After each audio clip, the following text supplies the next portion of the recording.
This morning, we're talking all about purpose-driven financial planning. And when I heard Hendrik speak the other day at a session here in Johannesburg, I just thought like, wow, now everything is coming together. And this is a guy that understands how things need to fit together so that it's not just about the one or the other. It is about how do we truly integrate them. And that's what I'm so excited about sharing with you this morning.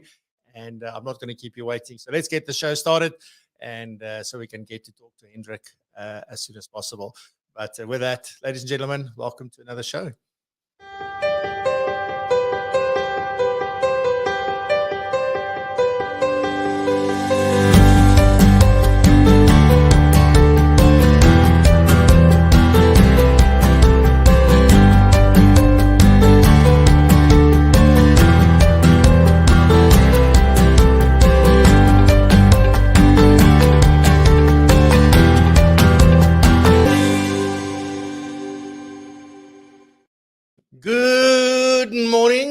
Good morning. Welcome to a beautiful Friday morning. Really excited. Today is a very, very busy day in my life. We've got the show right now and then off to 4 ways to go and prep for Connect. So that's going to be a nice and a busy one, fully booked, and excited to see everyone in person a little bit later. And this morning, we are talking all about purpose-driven financial planning and purpose-driven financial coaching and all of this good stuff and see how they fit together. And as I mentioned earlier, my guest is none other than Mr. Hendrik Crafford.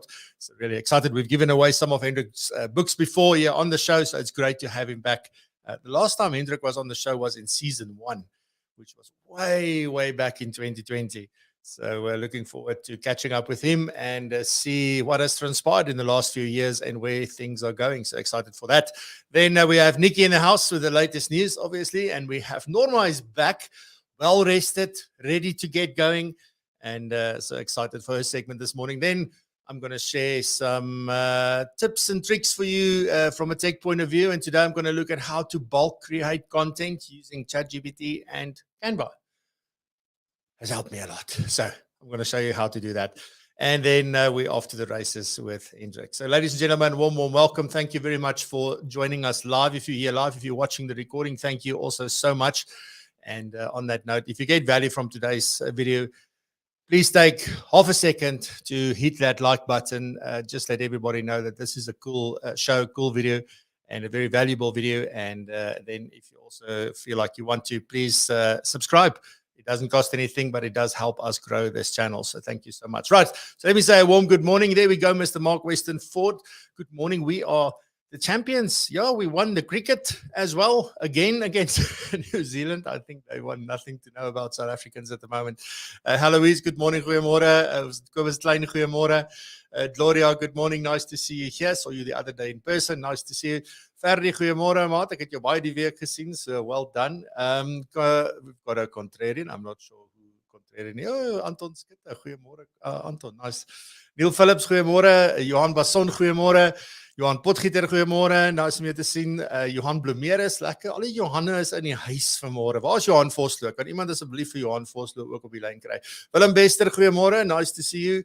Albert, goeiemôre. Good morning. Rezaan, goeiemôre. Good morning. Yes, gotta look forward to seeing you at Connect and connecting and having some fun today. We have Francis in the house. Good morning, Francis. Mr. Grandneil and Nell, good morning all. Craig Finch, good morning. And Mary, good morning. Goeiemôre. And Kobus says, I will see you all at Connect in Joburg. So fantastic. Ladies and gentlemen, thank you very much for being here. Let's get into the show and head on over to Nikki for the latest in our beautiful profession.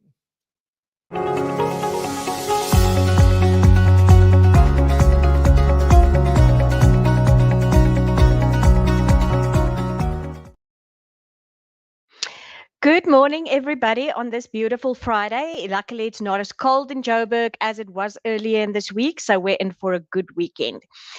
So let's have a look. As we all know, the interim budget came out this week, and Finance Minister Enoch Godongwana's warnings in recent months that government will need to tighten its belts and implement budget cuts amid lower than expected revenues were not hollow, as he delivered his austere midterm budget speech on Wednesday. This was not unexpected, but its message was clear. Budget cuts are coming, and condition-free bailouts are a thing of the past.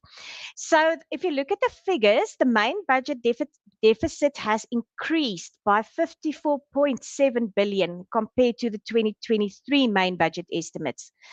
And National Treasury DG Duncan Petersen confirmed that the midterm budget shortfall is 56.8 million when compared to the February budget.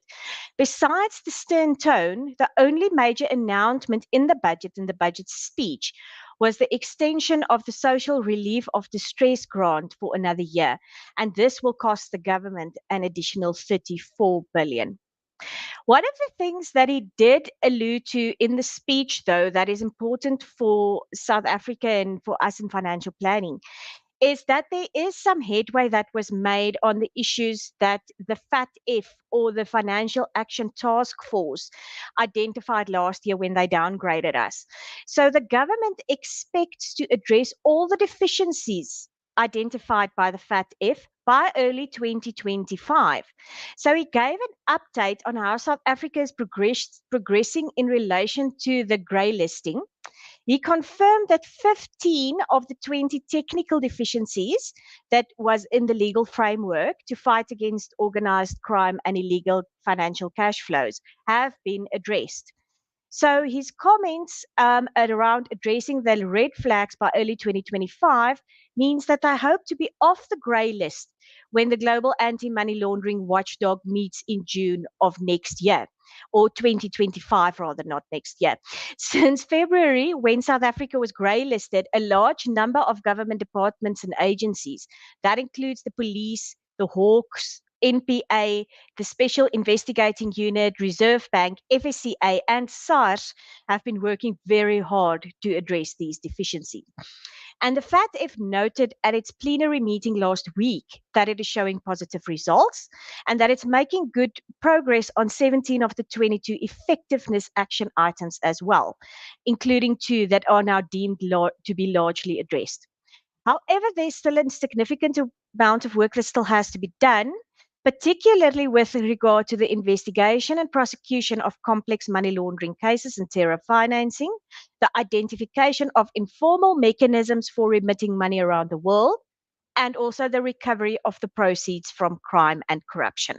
So that was basically the highlights that came out of the speech this week. It will be interesting to see what happens later in the year.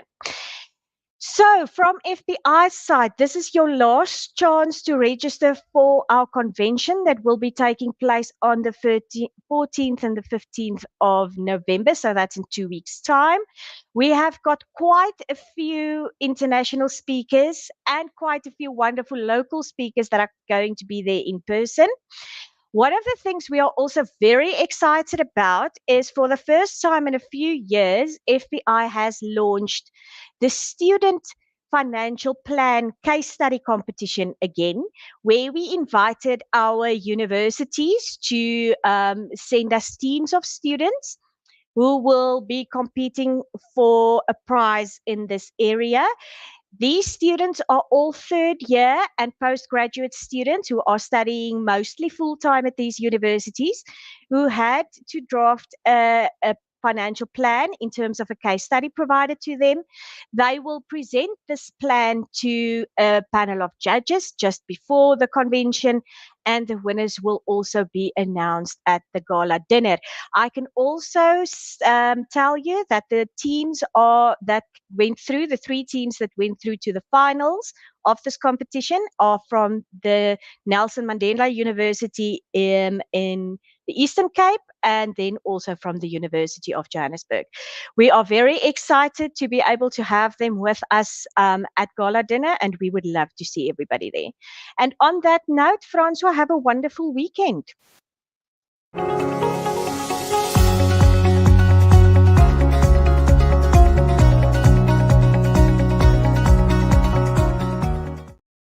Thank you very much, Nikki. I wonder if the guys from PE is going to blow everyone away at this competition. So we'll have to wait and see. So exciting. I love things like this. So awesome stuff. Next up, we have Norma. And Norma is talking about how our emotions dictate what we eat. I've got to stand still and listen up now. So Norma, welcome back after 2 weeks break. Looking forward to your segment.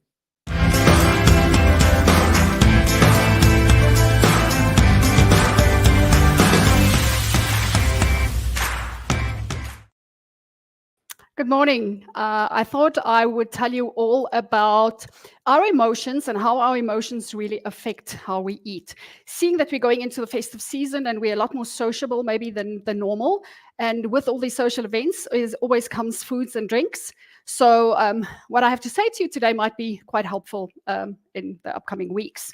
So a lot of people say when they're trying to lose weight that they can't lose the weight because they maybe don't have the willpower or the self-control or the discipline.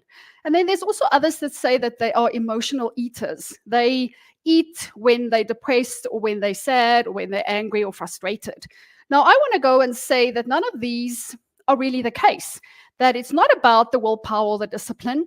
What it is that we are really just unskilled in managing our emotions. And this is what I want to discuss with you today. So I want to tell you, what is it when I say manage emotions? Then also, what is, or how do I go about allowing emotions? And then lastly, what is the benefit if I can actually manage my emotions in my health journey?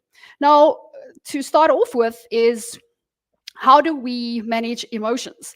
Now, exactly what the word says. I manage my emotions, I control it, I'm the boss of my emotions and not the other way around. So what psychology teaches us is that our thoughts create how we feel, and then how we feel then determines what happens next. So with the choices we make, our behavior. Now, if we manage emotions, it means that we can pause in the middle. So we can pause when we have an emotion that is very uncomfortable. And we don't have to go eat to make ourselves feel better or distract ourselves from what the real issue or the problem really is. So it means that I'm allowing emotions, I can control it, I can pause, and then decide what happens next. So allowing emotions. So what that really means is that I experience the emotion that I'm feeling. I'm not resisting or reacting or trying to avoid it. So what that looks like is I can describe to myself what I'm feeling. So where is that feeling inside my body, and label it, give it a name. And then I'll start describing it to myself. What does it look like? What does it feel like? What's the weight of it? What is the color? What's the shape? What's the texture? And once I describe it and experience it and feel how it changes in my body, that's what allowing emotion is. So then I can easily see, and over a couple of minutes maybe, I will see that feeling really like dissipates, or it dissolves almost, and then it sort of leaves my body. And that is exactly what allowing emotion is, and it's exactly that simple. And then lastly, what's the benefit of allowing emotions in my health journey? So the first thing is that we become aware of emotions. We're not scared of them because they can't hurt us. It's not something that jumps from outside my body inside my body. It's caused by what I think. So if I know what emotion I'm feeling, I can pause and I can investigate a little bit further. I don't have to go eat or drink or distract myself to go and do something, not to feel the emotion. So the first thing is awareness. And then secondly, once I become aware of this emotion, now I can go and really look at what the real problem is. And the real problem is normally our thoughts. So what do I think when I was feeling, let's say, frustration? So I can allow the frustration to be there, and I can go and investigate, maybe question and challenge my thinking around the thing that was triggering this frustration for myself. So I might have been sitting in front of my computer doing work, and I started feeling this frustration, and really the thought or what I was telling myself was, oh, this is such a difficult task. I don't know how to go about it. Or it might have been, I'm not going to finish this project in time. And really then I can start investigating. But why do I think that? Is it really true that I'm not going to finish this project in time? And then I can just start poking holes in that, story I'm telling myself, or that belief, and I can set myself up for maybe new alternatives or new ways of thinking or new possibilities. So that's what I have for you regarding how important our emotions are in the way that we eat and how we eat. So going into this festive season, maybe keep in mind that if you are eating outside of your plan, it isn't a case of willpower or emotional eating, or even they don't have discipline, or you don't have self-control. It comes down to our emotions, and become aware of your emotions, allow them, process them, and get a bit more curious to understand what exactly caused it. So that's what I have for you today. I'll be back next week. Have a great weekend.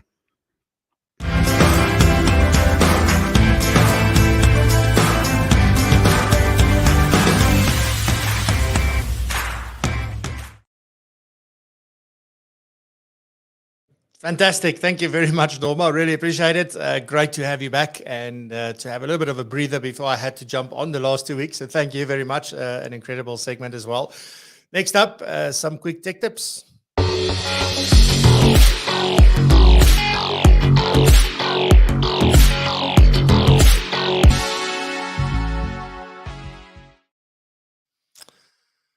All right. So as I said, I'm going to show you a little bit of ChatGPT and what we can do with that and Canva to create content in bulk. Now, there's got to be a little bit of planning that goes into this, but I just want to show you just how easy it actually is.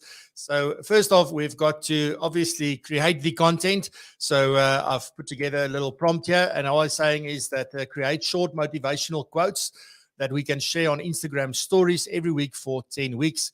Provide the quotes in a table format, I asked it to do, and then the first column must contain the number of the quote, the second column must contain the quote, and the third column must contain the author name. So that's what we are asking for. So let's ask it to do this. Always tricky when you want to do this stuff live. But as you can see, there you go. So it's creating all of these little quotes. And obviously, I would go and just double check whether these are real people and if they really said this. It is important. Remember, we're working with generative AI, which means it is creative. It can hallucinate sometimes and come up with things that doesn't exist. But that is the essence of generative AI. So then before I go any further, I'm going to jump on over to Canva. And in Canva, all I've done is I've created a little bit of a template. It's going to look the same every week. I didn't really think about PROpulsion. I just grabbed a template and just did something. So all of these elements are on here. So I've just got quote of the week.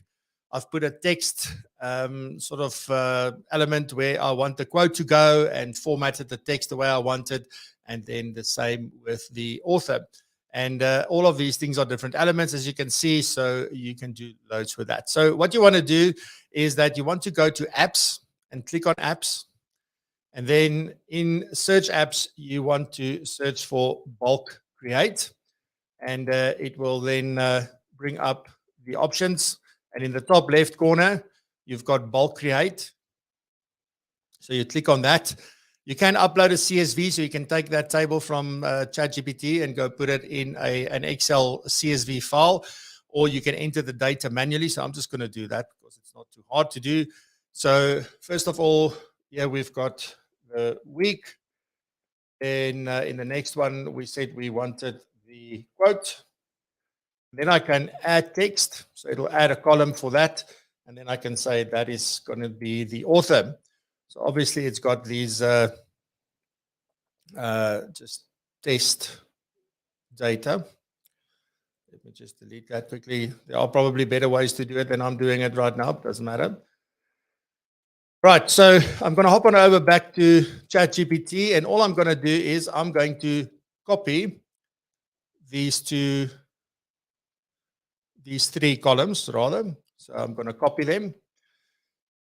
I'm going to go back, first column, and I'm just going to paste it. So all I did is Control V, so I pasted it, and you can see each one of those goes into a column. So I'll click on Done, and now I've got to connect these to where I want them to go.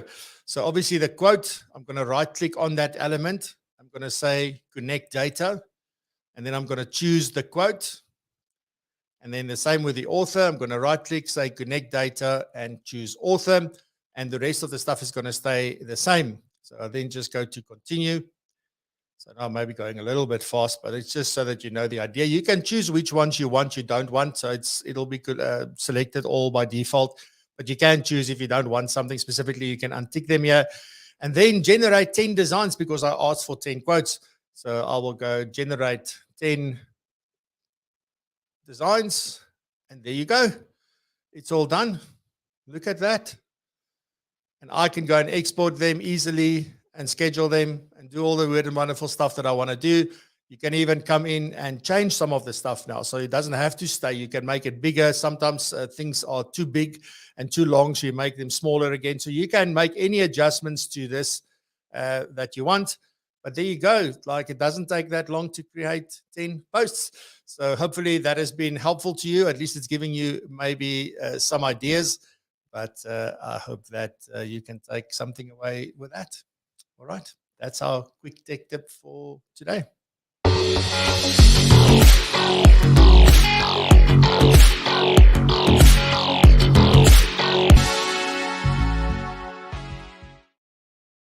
Brilliant stuff. Then, before I get Hendrik on screen, let's look at some quick announcements.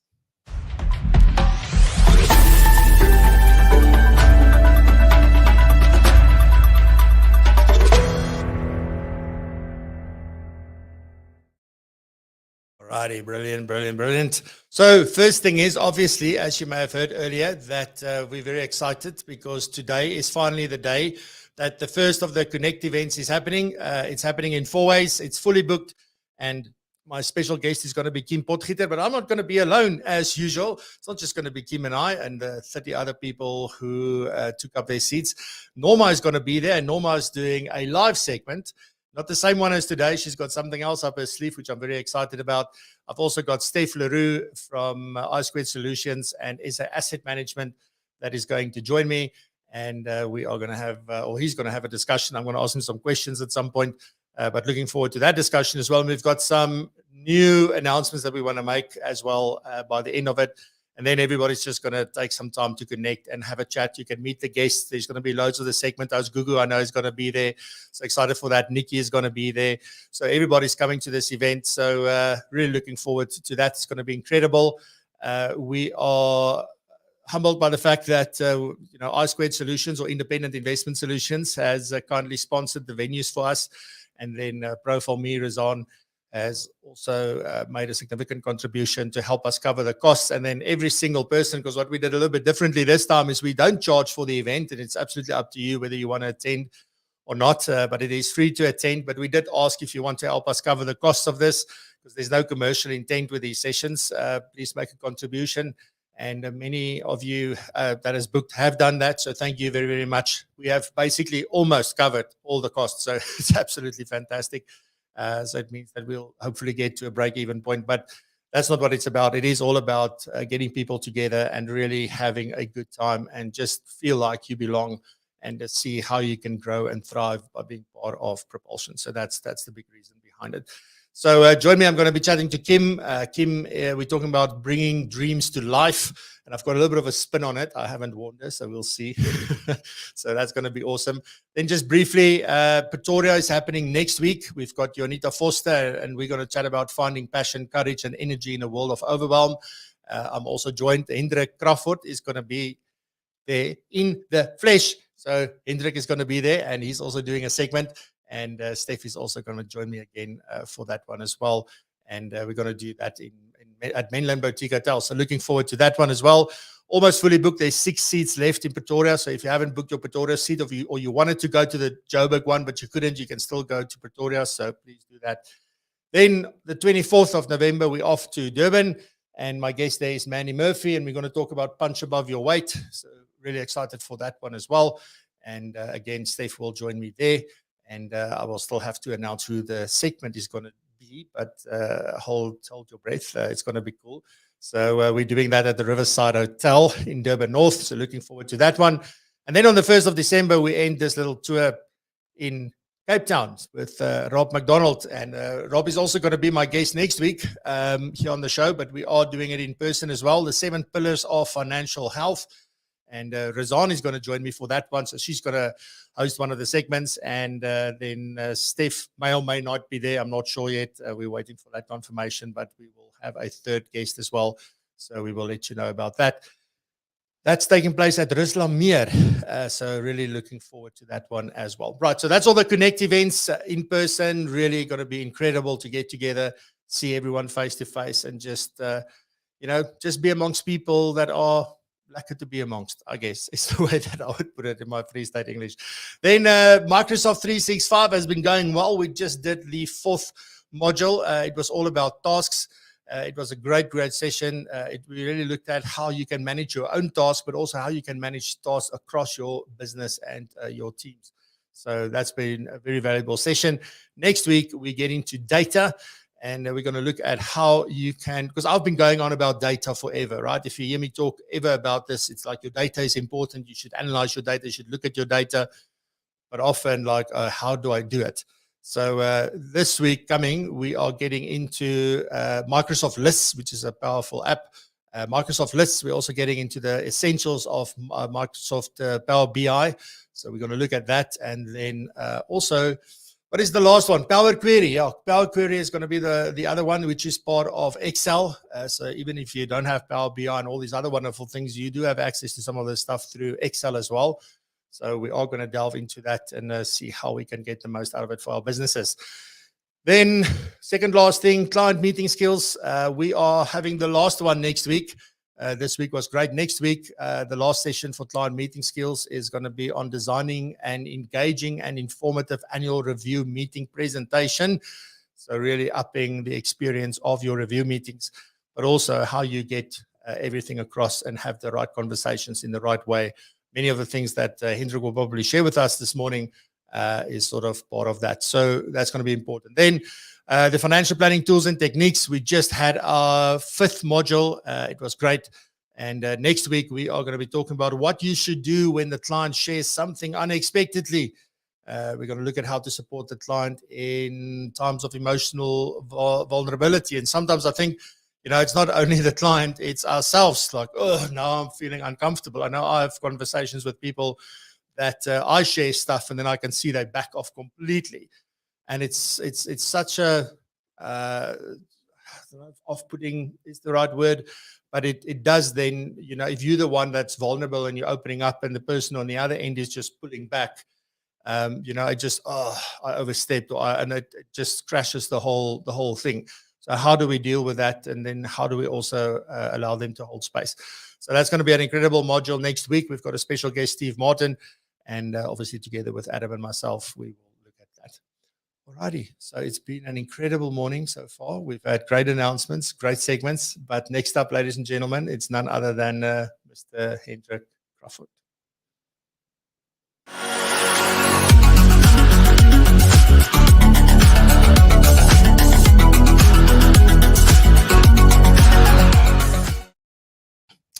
Hendrik, welkom terug.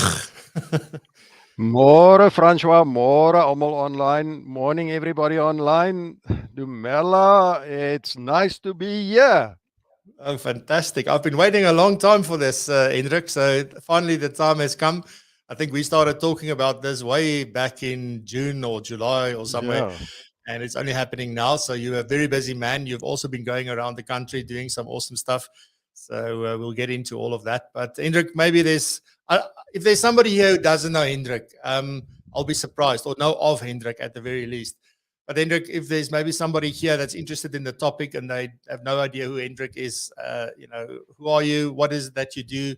Where do you operate from? And then we can carry on with the conversation. Yeah, so thanks for that, Francois. So yeah, my most probably purpose statement to start with that is to say, financial freedom for all, so that's a dream I've got. And underlying to that is if I can be busy with a conversation around learning and developing people and organizations, then I'm in a good space. So it's nice to be here and engaging with you.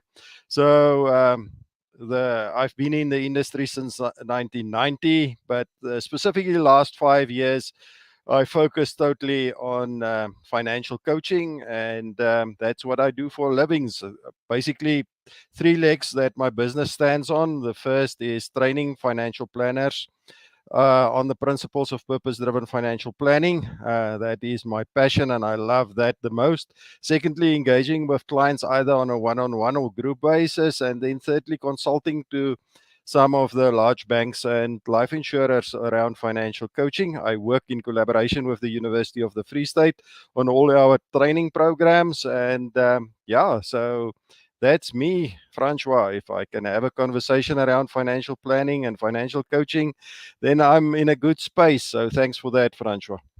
Your smile tells it all, Hendrik. You've also written a book. I don't know if I missed if you said that, but obviously, this is the book that we gave away as well. And we are going to be giving away more of these books at the Connect events, by the way. So thank you very much, Hendrik, for that kind offer.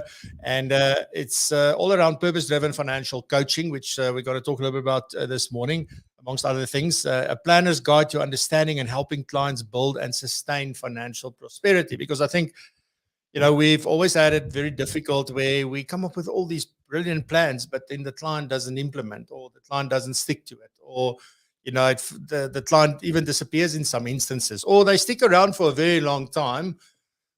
But it feels like, we have these superficial conversations sometimes, and it's over and over the same thing. Oh, you have this, and these are the numbers, and those kind of things. So I know that a lot of what you do, Hendrik, is going way beyond the numbers. It's not about the numbers. It's about the person. And we've heard a lot about this, and nothing more so than now. I mean, we've even got people flying in from the US to come and talk at the FBI convention about the psychology of financial planning. So first there was the book on psychology of money, and now we've sort of, how do we bring all of that kind of stuff into the CFP curriculum, if you will, and I think which is a great thing. But you said something at that event, and thank you for inviting me to that event, because there was a few things that I noticed during that hour and a half presentation that you did. And there was one particular thing that you said that really struck me. It made me sit up straight. And that is when you said, it needs to be an integrated approach. Because I think often when we start talking about coaching, etc., it's like we're almost looking at it as a separate thing to financial planning. And people get certified now as coaches, and they get certified, they do your financial coaching courses and those kind of things. And they want to go down that route. But one thing that you're doing differently from a lot of the others that I've seen, or at least in my perception, is that you're looking at how do we integrate this into financial planning. It's not a separate thing. So how can I do that practically? Because it's a whole new world. Yeah, Francois. So I think that's an important question you're asking there. And I think there's a few things that comes up with for me, and let's perhaps think about the first one, and that is, I started this morning, and I also greeted in Setswana, where I grew up in the Northwest, by saying Dumela, but normally we'll say after Dumela, we'll say Wena ukai akiteng. So by saying Wena ukai is I'm asking, where are you? And if you and me are engaging in terms of a client engagement, we 50-50 in that conversation. So firstly is, how do I show up as a financial planner? And secondly, how do my client show up? Where's my client? You talked about that in terms of where my clients share something with me that is different from what I was expecting. How am I going to engage in that conversation? So I can't see how we can say I'm a financial coach and I'm a financial planner.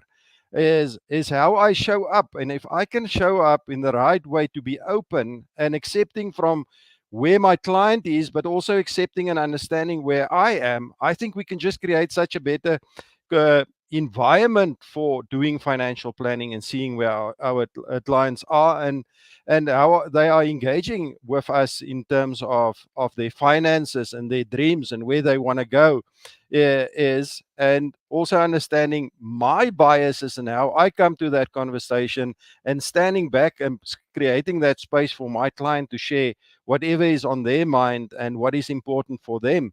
So that perhaps a few thoughts why I think it's important that is one integrated conversation we're having with our clients, Francois.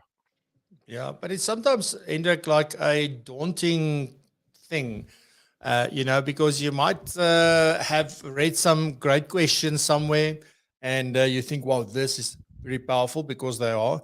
And then you start trying them out, and then the way the client reacts or don't react, and then it's like, okay, what's next? So I think from a practical point of view, if I want to start thinking about bringing these conversations into the process, because the amazing thing about this is that it's not replacing what we've been doing forever, right? It's not replacing the financial planning. It's not replacing the product. It's not replacing any of those things. What it really is doing is enhancing this entire experience. It gives us a much deeper understanding of the client. So, I mean, what is the process that somebody should ideally go through when they decide, I want to embark on this journey, because this is exciting and I would love to have something new to talk to my clients about, because I think that's also the thing, right? So if somebody stops attending review meetings, you sort of get an idea that it's maybe time to switch things up. But what would that journey look like for someone in Yeah, perhaps tongue in the cheek, Francois. I think let's start with the review meeting example that you just shared. Research shows that uh, as financial planners, we sometimes get a kick out of bringing that great solution to a client and fixing and giving solutions, and then review meetings becomes quite boring and for us and the client. So sometimes advisors say to me that our client do not want to give us time to have review meetings.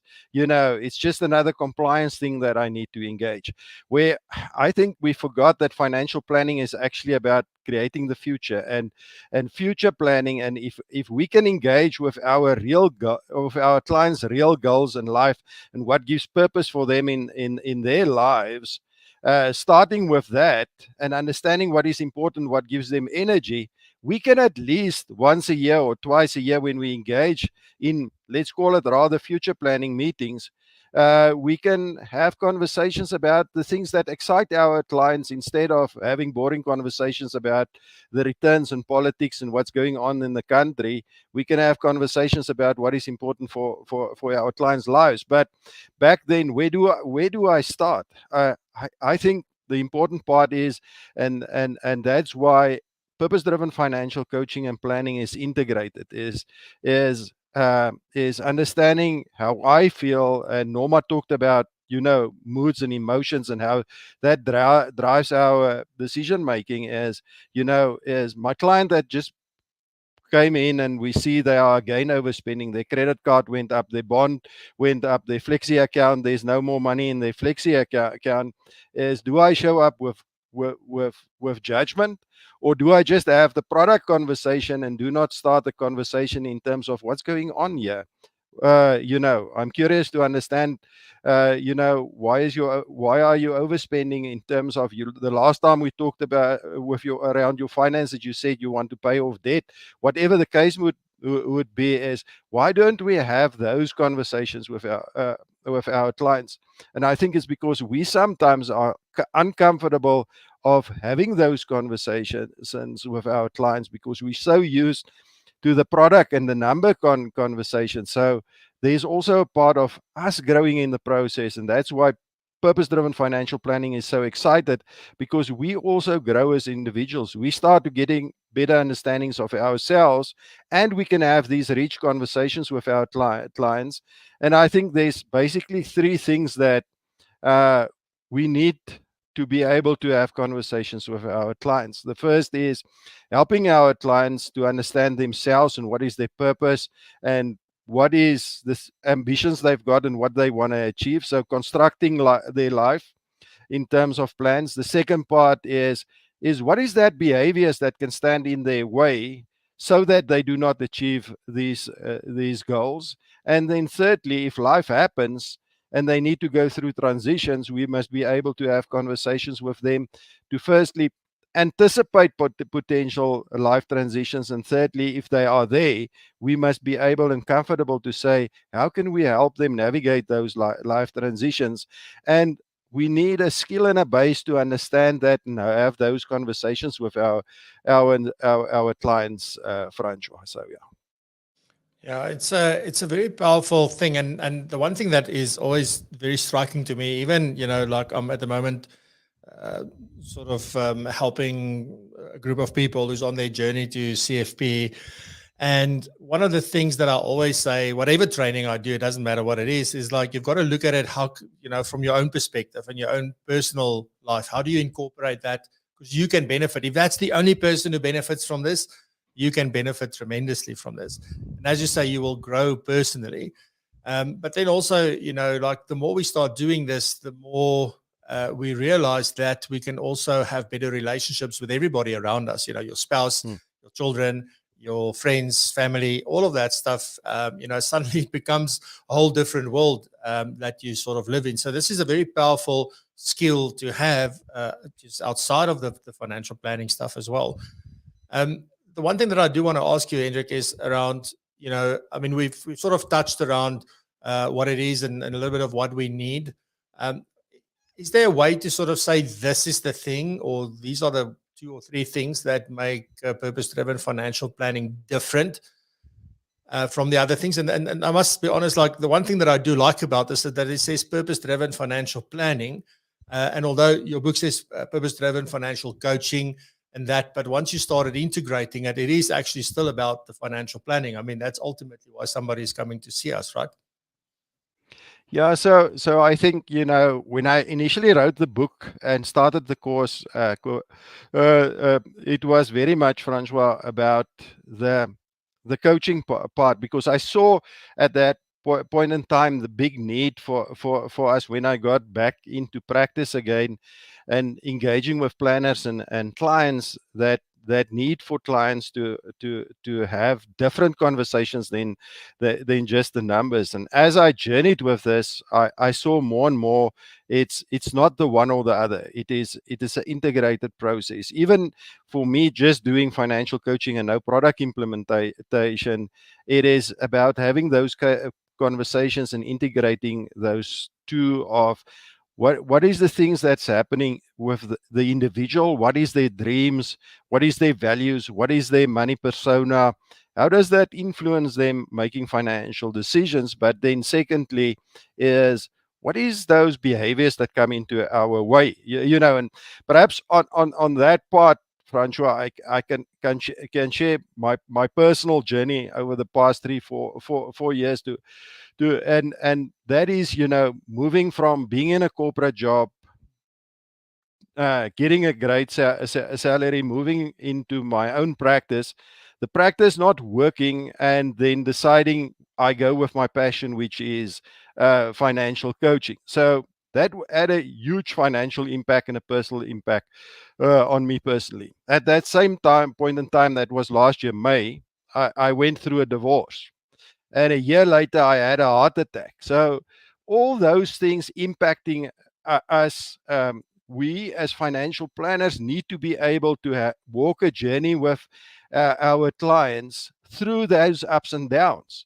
And I think if you ask then what makes purpose-driven financial planning and coaching different, is it's underpinned by a coaching model, which is tried and tested, which is the ontological coaching model, which we use with permission from Alan Seeler from Australia, with Karen White, which is locally the distributor for ontological coaching. So you get the tools to understand how to engage in those difficult conversations. So it's not just about asking the few questions, but it's not that I now become 100% lifestyle coach. But if I see my client is have got a bad relationship with money, or there's a money story that they've got that's debilitating for them, I've now got the tools to have those conversations with my clients.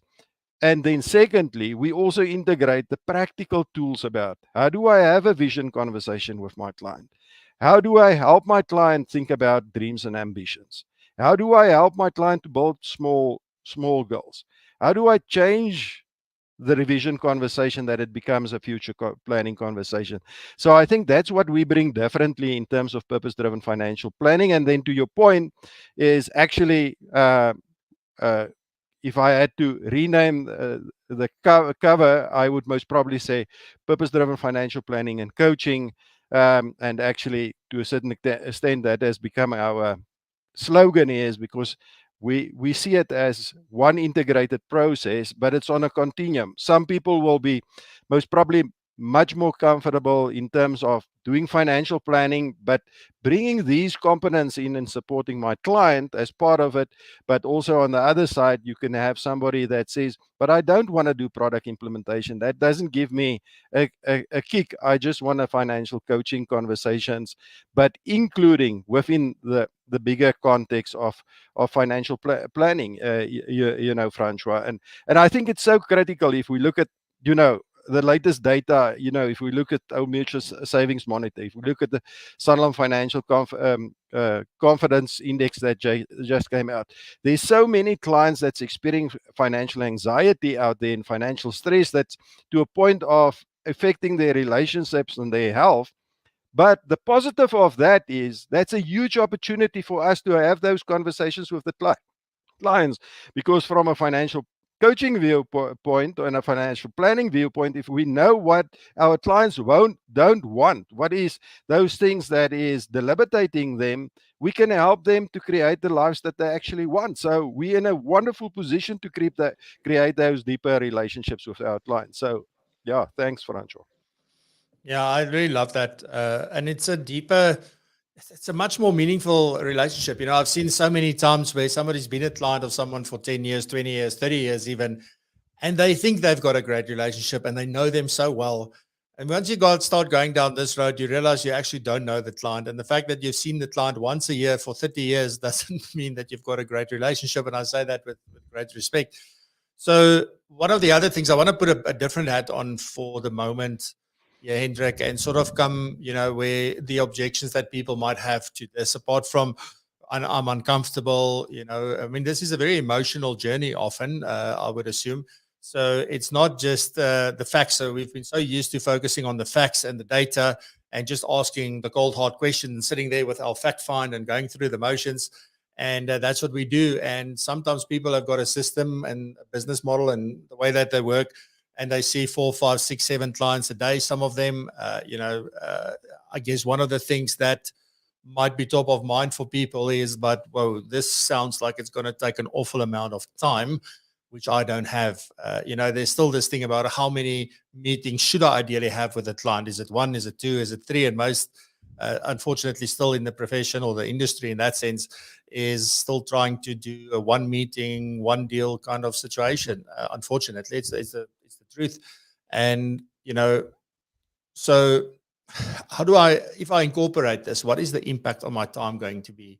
And I guess there's multiple sort of areas to that, right? There's the learning, and then there's the implementation, and then there's the actual, okay, there you go. But from a client experience point of view, let's just look at that first. What is the impact on that? So that versus the profitability of my business and the time that I spend with a client and the impact it has on other clients. Yeah, so Francois, I think most probably the last part of your question is the important part is how does my business model look and where do my remuneration come from? Because I don't think it's actually about the time I spent with the client. It is about how do I get remunerated for my time and the value that I add to the client. And I actually want to say put that aside and just start having these conversations with your client. If you've still got 100% commission and fee practice, if I say fees, funds under management, at least start bringing some of these questions and conversations in with your clients. I think most probably the benefit you will have, your closing ratio will be much higher. So even if you spend a little bit more time with clients, your closing ratio will be much higher. You will sell more products to a client and their family. You'll have those clients for lifelong. You will have the total purse of the client, and you will be indirectly remunerated for your value you're creating for the client. I think the thing you mustn't do is just go for the commission. Let the client understand what are the value you are creating for the client.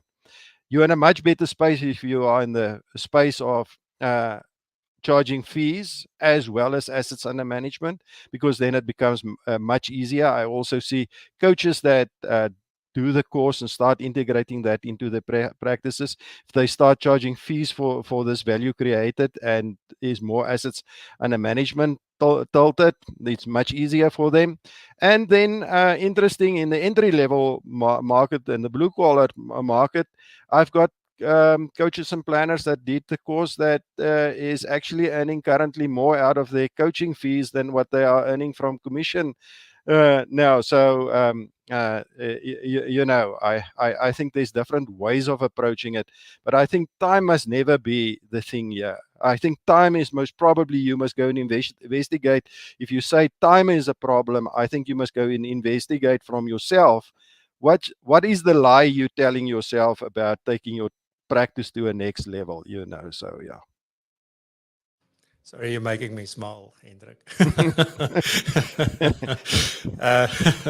Sorry, I just absolutely love that. And, it is about that. It's not about the time, it's about the value you add. And I think sometimes we put a ceiling on what you can earn from a client because we think that we know that client and we know. And there's something that came to mind now as you were talking as well. And the reason, people might want to know, like, but Hendrik, but how is that? How does that happen? Like, if I do this, then suddenly there's more from somewhere else. How is that even possible? And if you really think about what's at the heart of this, if you go through this book, you listen to what you're saying and what many other people are saying, and we see where psychology or financial planning is going, etc. And you start just really delving into it. The thing that we're really doing is that we are putting all the focus on the client. It's not about us anymore. It is not about our business. It is actually about the client. And funny how that if you make it all about the client, that they open up, and that they, not all of them, but I would say that they definitely open up more than what they did before. But also your trust goes through the roof.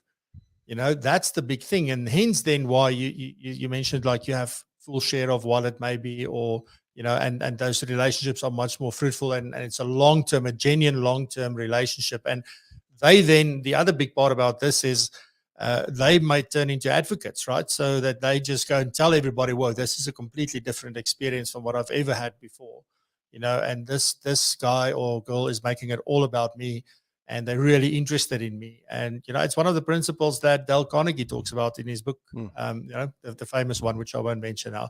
But it's like, that's the power of this. Have I sort of, is that where it's at? Do you think that's the thing that makes it, or is there something else that makes it so powerful? No, I think that it is getting the human on the other side of the table able to share with us what is really important for us. I see there's, for instance, Willem asking a question, what about business owners? And I don't think it's always necessary to position ourselves as coaches. It is, what is the concern of the client on the other side of the table? If you think about business owners, succession planning, family businesses, which is the biggest part of South African businesses, is family business. This is a family owned. How do we help with business transition?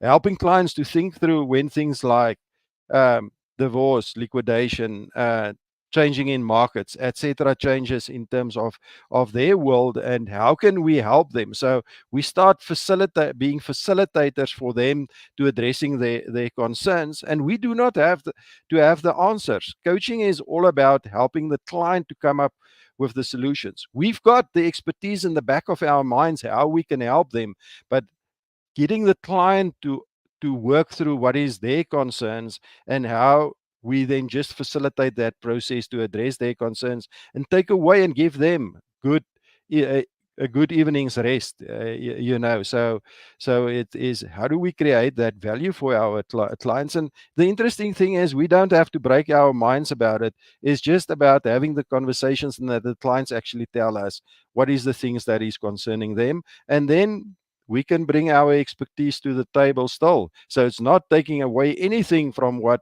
you've been trained and the value we're creating in the past, but it's now to say, how do you tailor it to what is really important for your client? Yeah. Thanks, Hendrik. There was now another question I wanted to ask you around this, but it now sort of, as I was intently listening to you, it left my brain. I think if we start thinking about this sort of model and the focus and where we want to go with this, obviously you need some kind of foundation, I would guess. It's not something like read a book and there you go necessarily, although that does help.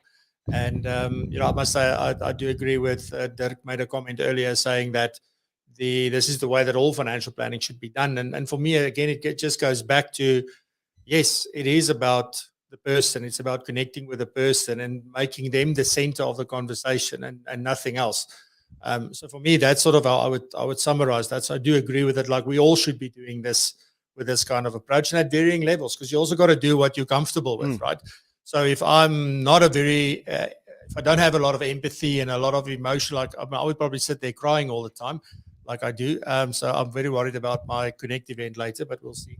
That's just the thing, right? So it's horses for courses, and we also need to understand that not all clients, although we might feel like everybody should go through a process like this and it will be absolutely valuable. Some clients don't want that, And the question I want to ask is this: so, are we in the game of trying to convince clients then to go through this process, or is it okay then to say, well, it's not a good fit because that's not the way we work?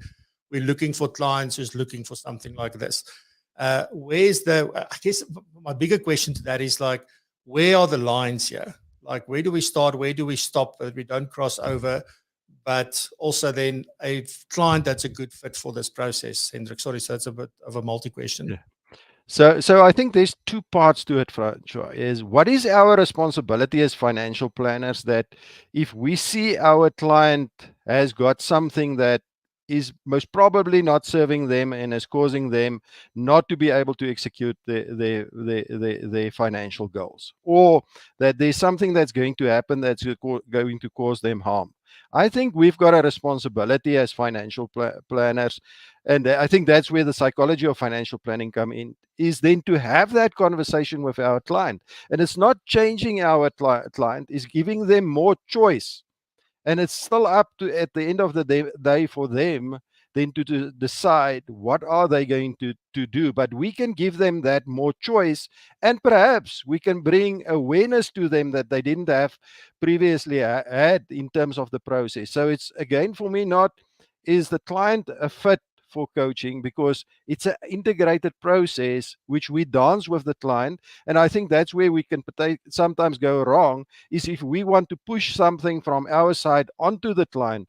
But the coaching conversation and the coaching process or mentoring process, I don't mind what we call it, is a process where we can help our clients to bring awareness and more choice to them and help them to become better at managing their finances, becoming more confident, create generational wealth. That is what we want to do through the purpose-driven financial planning process, Francois. I love it, Hendrik. Hendrik, then do you want to just maybe briefly tell us a little bit about the course that you offer through the University of the Free State? Yeah, we've got two courses, Francois, thanks for that. 12-week one, which is the introduction course. We get together each week. There's online training material, and then we get together 90 minutes every week for the 12 weeks to have these conversations. How do we integrate the training? And then we've got an 11-month. Both courses is credentialed with Comensa, Coaching and Mentors for South Africa. The 11-month course is much more in detail. We have some fun also for 3 days midterm in Bloemfontein, where we integrate, learn from each other. So yeah, so you can drop over or either pop me a mail or go and look at the University of the Free State School for Financial Planning Law's website, and you're more than welcome to engage with us. So yeah, thanks, Francois. Great stuff. And please do connect with Hendrik on LinkedIn. You will find him there. And Hendrik, you still do those weekly sessions?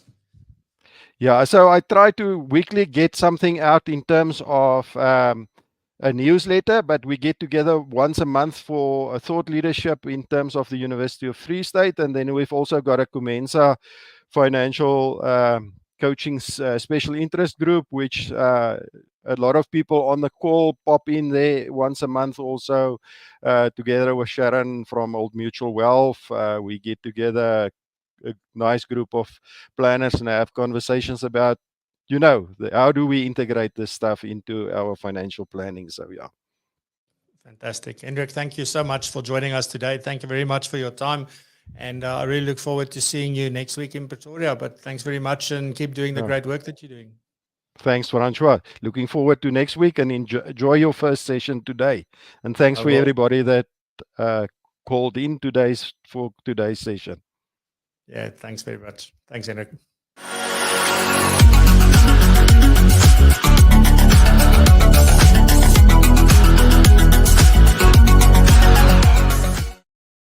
Great stuff. That was incredible. Lucky, I've got some goosebumps. So thank you very much, Hendrik. Appreciate that. Next week, my guest is Rob McDonald, and we're going to talk about the 7 pillars of financial health. So looking forward to having Rob on the show as well. And on that note, ladies and gentlemen, have a fantastic weekend. Drive safe if you're coming to connect. Stay safe, be blessed and prosper, and continue to raise the bar. Thank you for your time. Thanks for being here. Love you lots. Bye-bye.